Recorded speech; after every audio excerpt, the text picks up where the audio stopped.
નમસ્કાર, હું છું વિક્રમ વકીલ અને તમે જોઈ રહ્યા છો હોટલાઇન ન્યૂઝ.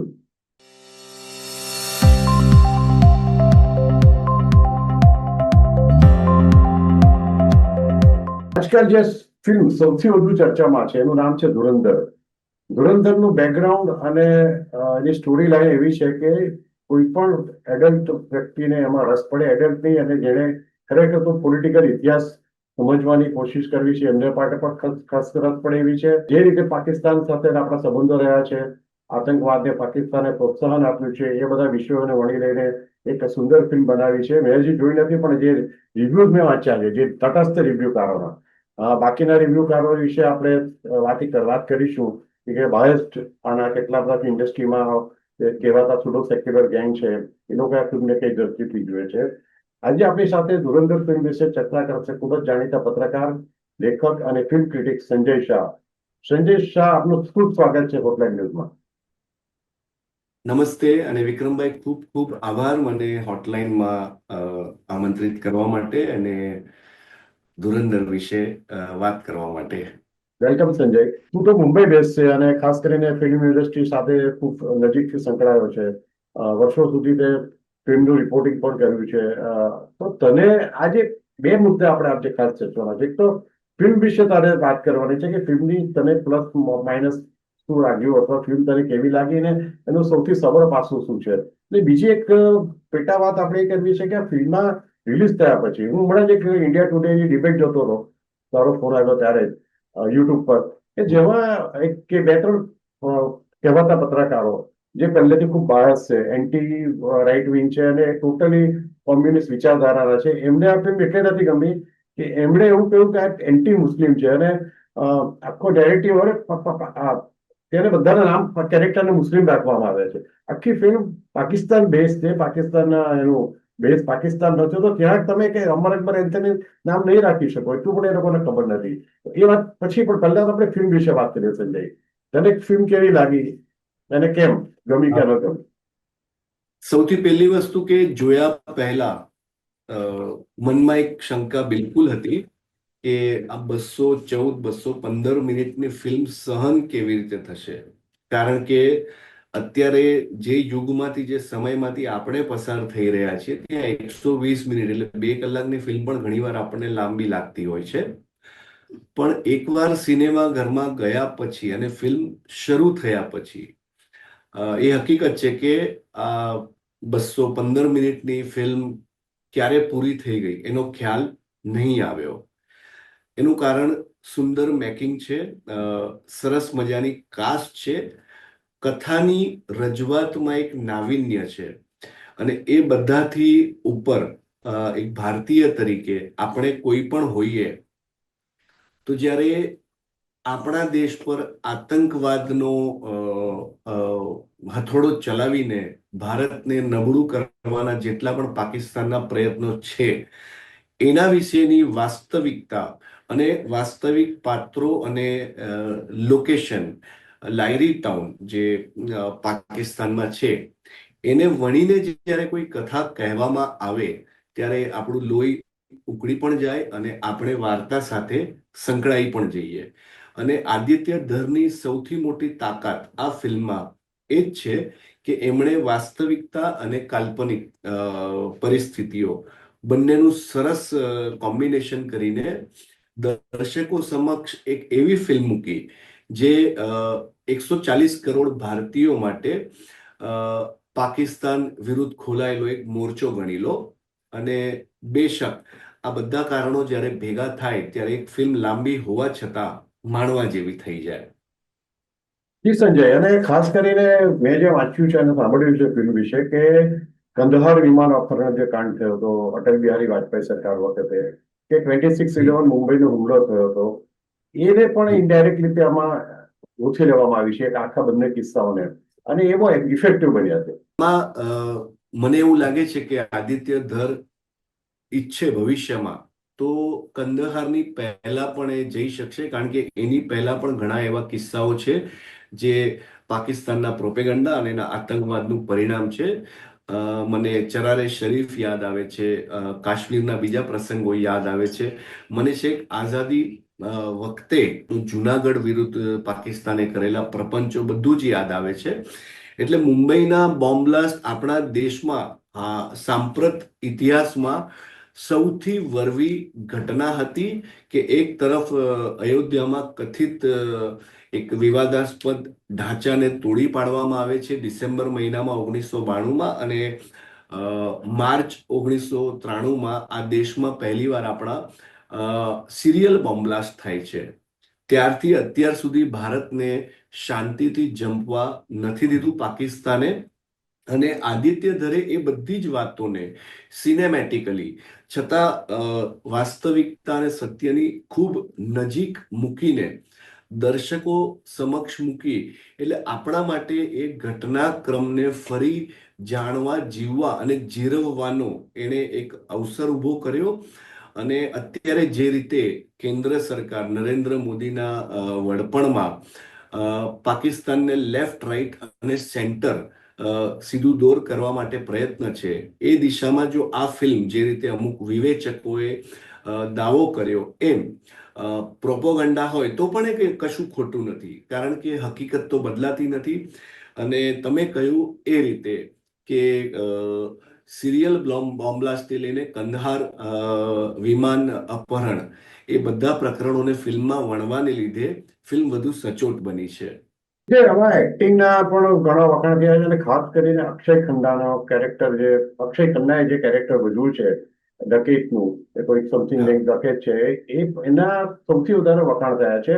અને મને લાગે છે કે Akshay Khanna most underrated actor છે, કારણ કે ભૂતકાળમાં પણ દ્રશ્યમ જેવી કે ઘણી બધી ફિલ્મોમાં એને ખૂબ સુંદર એક્ટિંગ કરે છે. અને ખાસ કરીને તો લોકોને બહુ ઓછાને ખ્યાલ હશે કે ધ એક્સિડેન્ટલ પ્રાઇમ મિનિસ્ટરમાં અક્ષય ખન્નાએ હા, જે એના મીડિયા એડવાઇઝર છે મનમોહન સિંહના, એમનું પાત્ર હમ, ભજવ્યું હતું. અને એમાં પણ ખૂબ હા, સુંદર અભિનય કર્યો હતો. એટલે હમ. વેરાયટી ઓફ કેરેક્ટર એ બહુ સરસ રીતે કરી શકે છે. એ ઉપરાંત રાકેશ બેદીના એક્ટિંગના પણ ખૂબ વખાણ થયા છે. હમ. તને શું લાગે છે આ? ઇનફેક્ટ હું એવું માનીશ કે બેશક અક્ષય ખન્ના એટલે મારા એક પ્રિય કલાકારોમાં વર્ષોથી, એટલે જ્યારે એ સુભાષઘાઈની ફિલ્મમાં પહેલી વાર આવ્યા, કે એની એક ફ્લોપ ફિલ્મ હતી જ્યોતિકા સાથે, જો મને ત્યારથી અક્ષય ખન્ના ગમે છે. પણ તમે જેમ ઉલ્લેખ કર્યો રાકેશ બેદીનો, જેને આ ફિલ્મમાં જમીલ જલાલીનું પાત્ર ભજવ્યું છે, અને એ વાસ્તવિક પાત્ર નબીલ ગોબોલ પાકિસ્તાનનું, એના પર આધારિત છે. ઇનફેક્ટ મને એટલો બધો આનંદ છે કે રાકેશ બેદીને કદાચ એની કરિયરમાં યે જો હે જિંદગી સિરિયલ પછી મળેલું આ સર્વોત્તમ પાત્ર છે આજ સુધીનું. અને બેશક અક્ષય ખન્ના છાવા ફિલ્મમાં પણ આ વર્ષે છવાયા, અને આ ફિલ્મમાં પણ છવાયા, અને one of the most underrated actors પણ અક્ષય ખન્ના ખરા. કારણ કે ઘણીવાર આ ક્ષેત્રમાં તમે કેટલા પ્રતિભાશાળી છો એ મહત્વનું નથી હોતું, તમને કેવી તકો મળે છે, તમને કેવા પાત્રો મળે છે, અને તમે સમીકરણો કેવી રીતે ગોઠવો છો અને ઇન્ડસ્ટ્રીમાં પોતાની જગ્યા બનાવો છો. બની શકે એ મામલે અક્ષય ખન્ના થોડાક ઓછા પડ્યા, પણ દેર આએ દુરસ્ત આએ, હમણાંની એમની જે ઇનિંગ છે એ બહુ જબરદસ્ત છે. અને મને એવું લાગે છે આનાથી આગળ પણ અક્ષય ખન્ના આનાથી બહેતર પાત્રો મેળવશે, અને એનું ફેન ફોલોઈંગ અહીંયાથી વધતું જ જશે. એ જ રીતે ફિલ્મનું સ્ક્રીન પ્લે અને ડિરેક્શન, એના પણ ખૂબ વખાણ થઈ રહ્યા છે. તો તને તારું શું હા, માનવું છે બાબત? મને સ્ક્રિપ્ટ, ભલે મેં જેમ પહેલા કહ્યું કે 214-15 મિનિટની ફિલ્મ આરામથી જોઈ શકાય, મને સ્ક્રિપ્ટમાંથી કોઈ સ્ક્રિપ્ટ વિશે મને કોઈ કહેશે તો હું 100માંથી 70-75 માર્ક ચોક્કસ આપીશ. એનું કારણ છે ડિસ્ટિંક્શન માટે આટલા માર્ક ઘણા છે, ને બોક્સ ઓફિસના આંકડાઓ પણ પ્રૂવ કરે છે કે ફિલ્મે એટલી તાકાત તો બતાવી જ દીધી છે. હા, સંવાદોના મોરચામાં અમુક સંવાદો ખૂબ સારા છે. પટકથામાં ઘણી વસ્તુઓ મને અંગતપણે એવી લાગી કે ટાળી શકાય હોત, કે દાખલા તરીકે અમુક ગીતો ટાળી શકાયા હોત. અમુક એવા ટ્રેક્સ જે કથા સાથે સીધા સંકળાયેલા નહોતા એ પણ ટાળી શકાયા હોત, તો બની શકત કે આ ફિલ્મ 15, 17, 20, 25 મિનિટ ટૂંકી થઈ જાત. એમ થાત તો ધુરંધરની તાકાત બોક્સ ઓફિસ પર અત્યારે છે એના કરતાં પણ વધારે હોત. અને મેકિંગનો સવાલ છે ત્યાં સુધી બેશકપણે સિનેમેટોગ્રાફીથી લઈને જે ટોન પડદા ઉપર રજૂ કરવામાં આવ્યો છે. અને ખૂબ બધા પાત્રો છે, મને લાગે છે લગભગ 2 ડઝન પાત્રો આ ફિલ્મમાં છે, અને એ બધાને બખૂબી વણી લેવામાં આવ્યા છે. અને એટલે જ કદાચ આ ફિલ્મ અત્યારે આટલી સરસ રીતે બોક્સ ઓફિસ પર વર્ક કરી રહી છે. અને સંજય, મેં એક સોશિયલ મીડિયામાં કોઈક લખ્યું હતું, એક પત્રકારે લખ્યું હતું કે મુંબઈના જ છે પત્રકાર, અને એ જયારે થિયેટરમાં જોવા ગયા ત્યારે આખો એનો ફિલ્મને એવી રીતે બદનામ કરવામાં આવી છે કે એન્ટી મુસ્લિમ છે.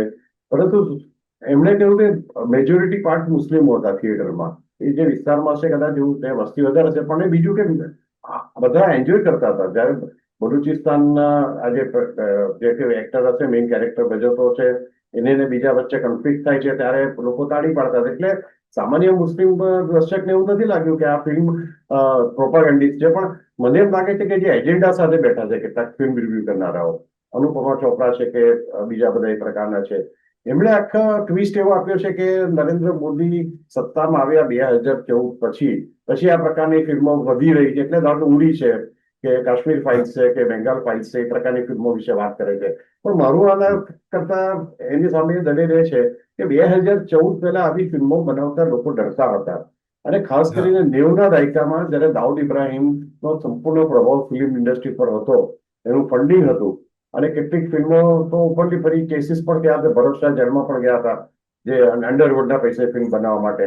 અને ત્યારે ડરના માર્યા કદાચ તટસ્થ રીતે ફિલ્મ બનાવવા માંગતા ફિલ્મ મેકરો આગળ નહીં આવ્યા હોય, અને હવે ડર નીકળી ગયો છે 2014 પછી. એટલે આ પ્રકારની ફિલ્મો બની રહી છે. સંજય, મારા હિસાબે અનુપમા ચોપરા અને બીજા જે 2-3 પત્રકારોએ ફિલ્મને વખોડી છે, એ લોકોએ આને લાંબી, કંટાળાજનક, નિર્મમ, ઉન્મત્ત અને એન્ટી મુસ્લિમ લેખાવી છે. એ કદાચ એમનો જે રાઈટ વિંગ તરફનો એમનો જે અભાવ છે, અને કદાચ પૂર્વગ્રહ વાળો ઓપિનિયન છે, એ રીતે છે. કારણ કે મારી પાસે એના સજ્જડ કારણો છે. એક વિવેચકે ફિલ્મને માત્ર ફિલ્મ તરીકે જોવી જોઈએ.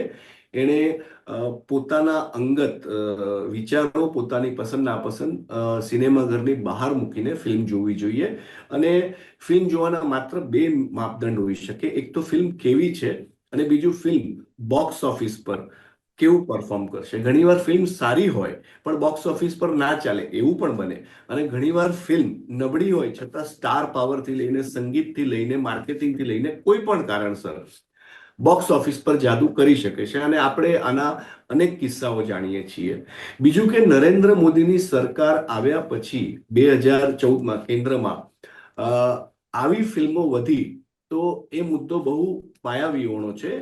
મને એવું લાગે છે કે સિનેમા અને સાહિત્યના માધ્યમને ભારતે પોતાના ફાયદામાં આની પહેલા જ વાપરવાની શરૂઆત કરવાની જરૂર હતી. ઉદાહરણ આપું કે અઢળક ઇંગ્લિશ નોવેલ્સ મેં વાંચી છે, અને ઇંગ્લિશ નોવેલ હોય એટલે એમાં અમેરિકા અને ગ્રેટ બ્રિટન એટલે ઇંગ્લેન્ડ, એ બંનેના લેખકો મહત્તમ હોય. 10 નોવેલ આપણે વાંચીએ વિક્રમભાઈ, એમાંથી 4-5 નોવેલ એવી નીકળે જેમાં અમેરિકન પ્રેસિડન્ટ કે ગ્રેટ બ્રિટનના લીડિંગ પોલિટિશિયન કે એના પ્રાઇમ મિનિસ્ટર એ એક મુખ્ય પાત્ર હોય. અને આ બધી જ નોવેલ્સમાં અગર માનો કે 100 નોવેલ એવી મેં વાંચી હશે, તો એમાંથી 90-95માં એવું હશે કે એમાંની કોઈ નોવેલમાં અમેરિકન રાષ્ટ્રપતિ કે ગ્રેટ બ્રિટનના પ્રાઇમ મિનિસ્ટર વિરુદ્ધ કશું આવ્યું હોય. ઇનફેક્ટ એ લોકોએ આ માધ્યમને પોતાના દેશને સશક્ત બતાવવા, દુનિયા કરતા આગળ બતાવવા વારંવાર વાપર્યું છે. અને આ જ નોવેલ્સ પરથી અનેક ફિલ્મો બની છે.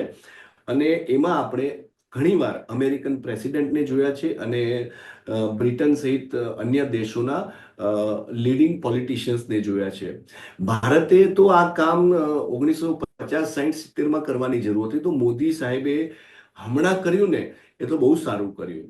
મને એમ થાય કે આ વસ્તુ બીજા ઘણા વર્ષો પહેલા કેમ ઇન્દિરા ગાંધીએ કે જવાહરલાલ નહેરુએ કે લાલ બહાદુર શાસ્ત્રીએ કોઈએ આનો વિચાર ના કર્યો. પોતાના દેશને સારો દેખાડવા અને દેશને એક કરવા માટે ફિલ્મના માધ્યમનો સદુપયોગ કરવામાં કશું જ ખોટું નથી.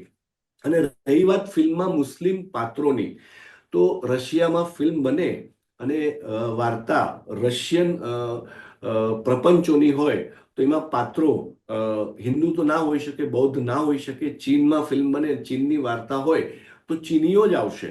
તો પાકિસ્તાનમાં બહુમતી મુસલમાનોની છે, પહેલી વસ્તુ. બીજું કે પાકિસ્તાને આતંકવાદના મોરચે જે રીતે પોતાને બરબાદ કર્યું, બીજા દેશોને બરબાદ કરવા માટે પ્રયત્ન કર્યો. અને આ ફિલ્મમાં દર્શાવેલી લગભગ પરિસ્થિતિઓ અને ઘટનાઓ વાસ્તવિક તો હોય, અને એમાં બધામાં જવાબદાર ISI થી લઈને પાકિસ્તાની રાજકારણીઓથી લઈને લોકલ ગુંડાઓથી લઈને પોલીસ ઓફિસર સુધીના લોકો હોય, તો કોઈ ફિલ્મ મેકર એ પાત્રને જૈન, હિન્દુ, બૌદ્ધ કે ક્રિશ્ચન કેવી રીતે બતાવી શકે? એટલે એ વિવેચકોની દલીલ સાવ પાયાવિહોણી છે. આ ફિલ્મ સંપૂર્ણપણે કાલ્પનિક નથી, પણ આ ફિલ્મમાં દર્શાવેલા ઘણા બધા પાત્રો કાલ્પનિકતાની થોડીક છાંટ સાથે વાસ્તવિક વિલન છે, અને ધુરંધરે એ વિલન્સને બધાને પડદા ઉપર ઉઘાડા પાડ્યા છે. જી સંજય, આપણે તે બહુ સરસ વાત કરી કે જે નોવેલ્સની વાત કરી કે બ્રિટન કે અમેરિકાના પ્રાઇમ મિનિસ્ટર કે પ્રેસિડેન્ટને નેગેટિવ બતાવવા નથી આવતા. એ જ રીતે જયારે સેકન્ડ વર્લ્ડ વોરની આપણે પુષ્કળ ફિલ્મો જોઈ છે, તે પણ જોયું હશે. તો એમાં યહૂદીઓ પર થતા અત્યાચારમાં કોઈ બેલેન્સ રાખવામાં નથી આવતું કે બેલેન્સ કરે કે યહૂદીઓને નબળા ચિતરવામાં આવે, નેગેટિવ એનું પાત્ર લેખન થાય. એ એક પક્ષીય જ હોઈ શકે, જેમ કે સિન્ડલર્સ લિસ્ટ છે, ધ બોય ઇન ધ પાયજામા છે. એવી ઘણી બધી ફિલ્મો જે છે સેકન્ડ વર્લ્ડ વોરને, જે નાઝીના અત્યાચારની, એમાં જર્મનીઓના નાઝી કરેલો અત્યાચાર બતાવવો જ પડે, અને બતાવવામાં આવ્યો છે એક પક્ષીય રીતે, અને એકદમ એમને ક્રૂર બતાવવામાં આવ્યા છે. હિટલરના જેમ ઇવન આપણે ડોક્યુમેન્ટરીઝ નેટફ્લિક્સ પર જે જોઈએ છે, બીજા વિશ્વયુદ્ધની હિટલર વિશેની ડોક્યુમેન્ટરી કે હિટલરના માણસો વિશેની ડોક્યુમેન્ટરી, એમના બીજા અધિકારીઓની, તો એમાં પણ એક પક્ષીય જ હોય છે, ભલે ડોક્યુમેન્ટરી હોય, એમાં કોઈ બેલેન્સિંગ કરવામાં નથી આવતું. ત્યારે આપણે ત્યાં કેટલાક ક્રિટિકો એમ માને છે કે દરેક વસ્તુમાં બેલેન્સિંગ હોય, એવું નહીં હોય. જયારે આતંકવાદની વાત આવે ત્યારે આતંકવાદની વિરુદ્ધની વાત હોય. અને મને યાદ આવે છે સંજય, આ હમણાં કે રામગોપાલ વર્માએ આપણા 26/11 પર સરસ ફિલ્મ બનાવી. મને તો ગમે તે ફિલ્મ, ભલે બહુ ચાલી નહોતી, નામ ભૂલી ગયો, પણ નાના પાટેકર હતા એમાં જાણીતા કલાકારમાં, અને એમણે રાકેશ મારિયાની ભૂમિકા ભજવી હતી. તો એ ફિલ્મમાં રિવ્યુમાં જેમને બધા લેફ્ટ ગેંગને વાંધો પડી ગયો હતો, તો મેં એક વેબસાઇટ પર રિવ્યુ વાંચ્યો. એ વખતે એવું લખ્યું હતું કે આમાં તો અજમલ કસાબને વિલન જેવો બતાવવામાં આવ્યો છે. એની ટીકા કરતા એમ લખ્યું, તો અજમલ કસાબને વિલન નહીં બતાવે તો શું બતાવે? એટલે આ રીતે વાહિયાત બધા જોયા છે. એક રાજા સેન નામના કોઈક ફિલ્મ ક્રિટિકે લખ્યું હતું, rediff.com પર મેં વાંચ્યું હતું. એટલે આ તો એકદમ અમુક વસ્તુમાં તમે બ્લેક એન્ડ વ્હાઈટ જ હોય, આમાં ગ્રે એરિયા હોય જ નહીં. એટલે તમારો મુદ્દો બહુ સારો છે. કાણાને કાણો કહેતા કડવા લાગે વેણ. અને બીજી વસ્તુ કે જે ફોરેનની ફિલ્મ્સની તમે વાત કરી, એમાં બેલેન્સ તો નથી જોતું, પણ ઉલટાનું પશ્ચિમી વિશ્વ તરફ એમાં પક્ષપાત હોય છે. કારણ કે એક પોલિસી જ છે કે અમેરિકા જે કરે એ સારું કરે, ગ્રેટ બ્રિટન, ઇંગ્લેન્ડ જે કરે એ સારું કરે, દુનિયાના અમુક દેશ જે કરે એ સારું જ કરે. એટલે જ્યારે આ ફિલ્મો, સિવાય કે બહુ ઓછા કિસ્સાઓમાં સચોટ ડોક્યુમેન્ટરીઝ હોય, તો ફિલ્મ લેવલ પર આ બધી જ ફિલ્મોમાં અમેરિકા સહિત યુરોપના ગણ્યા ગાંઠ્યા ચુનંદા દેશોની તરફેણ જ કરવામાં આવી છે. આપણી સમક્ષ એવું વિશ્વ મૂકવામાં આવ્યું છે કે અત્યાચારીઓ નોન અમેરિકન છે, નોન ઇંગ્લિશ છે. અને જો શિન્ડલર્સ લિસ્ટમાં તમે આ બધી દારૂણ પરિસ્થિતિ ના બતાવો તો એ ફિલ્મ બને જ કેવી રીતે? પણ એ છતાં પણ એ બધી જ ફિલ્મોમાં હું એવું માનું છું કે પ્રો અમેરિકા, પ્રો બ્રિટન અને પ્રો વેસ્ટર્ન કલ્ચર વાતનો વઘાર બહુ સમજદારીપૂર્વક કરવામાં આવે છે. કારણ કે દુનિયાની સમક્ષ એ લોકોને દાદો રહેવું છે, અને દાદો રહેવા માટે જે પક્ષપાત ભર્યું ફિલ્માંકન કરવું પડે એ લોકોને માફ છે. અને આપણે ત્યાં જરાક જો કોઈ હિન્દુ તરફી વાત કરે કે મુસ્લિમ તરફી વાત કરે, તો એ લોકોને વાંધો પડે છે. આપણે નિકાહ ફિલ્મની પણ વાત કરી શકીએ કે એમાં તલાક તલાક તલાક જે હવે મુદ્દો ખૂબ મોટો બન્યો, એ જમાનામાં એ ફિલ્મમાં એ મુદ્દો અસામાજિક હોવાની ખૂબ સુંદર લાગણીસભર રજૂઆત થઈ હતી. અને બીજી ઘણી ફિલ્મોમાં મુસલમાન પાત્રો એટલા સુંદર રીતે એ જમાનામાં આવ્યા છે કે આપણે હિન્દુ મુસ્લિમના ચશ્મા પહેરીને ક્યારેય ફિલ્મ જોતા નહોતા. કુલી પિક્ચરમાં અમિતાભ બચ્ચન અલ્લાહ રખા હોય તો એનું નામ અરવિંદ હોય કે અલ્લાહ રખા, એનાથી મને કે દર્શકોને ફરક પડતો નહોતો. અમર અકબર એન્થનીમાં ત્રણેય ધર્મની વાત હતી. આ તો જેમ જેમ સમય વીતતો ગયો, પાકિસ્તાનના પ્રપંચ વધતા ગયા અને ભારતને વગર કારણે હિન્દુ મુસલમાનમાં વહેંચવાનો અને તોડવાનો નવેસરથી પ્રયત્ન બહુ સંગીન રીતે થવા માંડ્યો, ત્યારે ફિલ્મે પણ પોતાની ભેદરેખા થોડી જતી કરવી પડી છે. અને દર્શકો બહુ એમના નૈસર્ગિક પ્રવાહમાં થોડા હિન્દુ તરફી થયા છે. પણ એનો અર્થ એવો નથી કે અત્યારે પણ પ્રો મુસ્લિમ અથવા સુંદર મુસલમાન પાત્રો બતાવતી ફિલ્મો કે સિરીઝ કે સિરિયલ્સ નથી આવતી. અને આજે પણ દર્શકો એ બધી જ ફિલ્મોને એવી રીતે જ જુએ છે જે રીતે એ લોકો એક નોર્મલ સિનેમા જોતા હોય, હિન્દુ મુસ્લિમના ચશ્મા પહેર્યા વગર. એટલે આ વિવેચકોની વાત સાથે હું સંપૂર્ણપણે અસંમત છું, વિક્રમભાઈ. અને સંજય, તે જે વાત કરી કે સિરિયલોમાં, તો મને હમણાં યાદ આવે છે થોડા વર્ષો પહેલા પાકિસ્તાનની ખૂબ ખૂબ જ સુંદર સિરિયલો લોકો જોતા હતા. એ મને ખબર નથી કે કયા પ્લેટફોર્મ પરથી રિલીઝ થતી હતી, પણ મને યાદ છે કે મારા કેટલાક રિલેટિવ રેગ્યુલર જોતા હતા અને બહુ જ વખાણ કરતા હતા. અને એને ખરેખર લોકો મેં મીડિયામાં પણ કશે વાંચ્યું હતું એ વખતે કે એકદમ સરસ રીતે બને છે. કોઈ એમાં આપણે ત્યાં જે ઓલ્ડ ઓલ્ડ ડ્રામા હોય છે ઘણા કેટલીક સિરિયલોમાં, કે સ્ત્રીઓના પાત્રને બી ડિસન્ટ બતાવવામાં આવે છે, કપડા સૌમ્ય રીતના પહેર્યા હોય છે બધા કેરેક્ટરે, અને છતાં પણ સુંદર બતાવતા હોય છે. તારે તારે આપણે એમ નથી જોતા કે આ સિરિયલ પાકિસ્તાની, તને ખ્યાલ હોય તો થોડા વર્ષો પણ એક ત્યાંના એક નાટક બહુ જ આપણે ત્યાં પોપ્યુલર બન્યું હતું, એક પાત્ર પાકિસ્તાની નાટકનું, કોમેડી હતું. અને અમે પણ જોતા હતા, મને યાદ છે કે કઈ રીતે જોતા હતા બહુ ખ્યાલ નથી. એટલે કદાચ ટીવી પર આવતું હતું કે બીજે કશે કોઈ રીતે, કે ડીવીડી, તે જમાના પહેલા ડીવીડી પ્લેયર હતા, કે ડીવીડી લાવીને જોઈતા હોય તો, કે એટલે મોટી કેસેટ આવતી હતી એની. પણ એ જોવાનું મને હજુ યાદ છે. એટલે કળાને કોઈ સહજ નથી, પણ મુખ્ય વાત એ છે કે દરેક વસ્તુમાં પોલિટિક્સ શોધવું. જેમ પત્રકારને અધિકાર છે પોતાની રીતે દરેક પરસેપ્શન નક્કી કરવાનો, એમ ફિલ્મ મેકરને પણ છે. આ એક જ વિષયને અલગ અલગ દ્રષ્ટિથી તમે જોઈ શકો, પણ આતંકવાદને તમે બીજી દ્રષ્ટિથી નહીં જોઈ શકો. ભૂતકાળમાં કેટલીક ફિલ્મો એવી બની છે, જેમ કે મેં હું ના, એમાં એટલું બધું વાહિયાત ચિત્રણ થયું હતું કે પાકિસ્તાન આતંકવાદ માટે જવાબદાર બતાવવામાં આવ્યો છે એક રિટાયર્ડ હિન્દુ કર્નલને. અને એ એટલા માટે આતંકવાદી બન્યો કે પાકિસ્તાન સાથે ભારતના સંબંધો સુધરી રહ્યા હતા, એનાથી જોવાતું નહોતું. હવે આખા કાશ્મીરમાં આતંકવાદને આખી વસ્તુનું આખું ખોટું નેરેટિવ હતું, અને છતાં પણ એ જમાનામાં આવી ફિલ્મો રિલીઝ થતી તેની ટીકા નહોતી થતી. એટલે તમે જે વાત કરીને એની સાથે પણ હું સહમત છું, અને હજી પણ હું મારી એક વસ્તુ દોહરાવીશ કે પ્રો ઇન્ડિયન અને એન્ટી પાકિસ્તાની ફિલ્મો, કે હવે ભલે લોકો ઓછું વાંચે છે કે છતાં નોવેલ્સ, આ બધું જે અત્યારે થઈ રહ્યું છે એનાથી વધારે થાય તો પણ કશું ખોટું નથી. બીજું કે કોરિયન ડ્રામાસ અત્યારે આપણે ત્યાં ખૂબ લોકપ્રિય છે. ભારત પાકિસ્તાન વચ્ચે જો વિસંગતિ ના હોય અને પાકિસ્તાન એની મેલી મથરાવટી મૂકી આતંકવાદ મૂકીને સીધી આંગળીએ ચાલે, તો પાકિસ્તાનની ઘણી બધી સિરિયલ્સ એવી છે, વિક્રમભાઈ, જે ક્રિએટિવલી ખૂબ સારી છે. પાકિસ્તાની સંગીત આપણે ત્યાં પહેલેથી જ લોકપ્રિય છે, અને આપણા ગીતો એ લોકો પણ ખૂબ દિલથી માણે છે.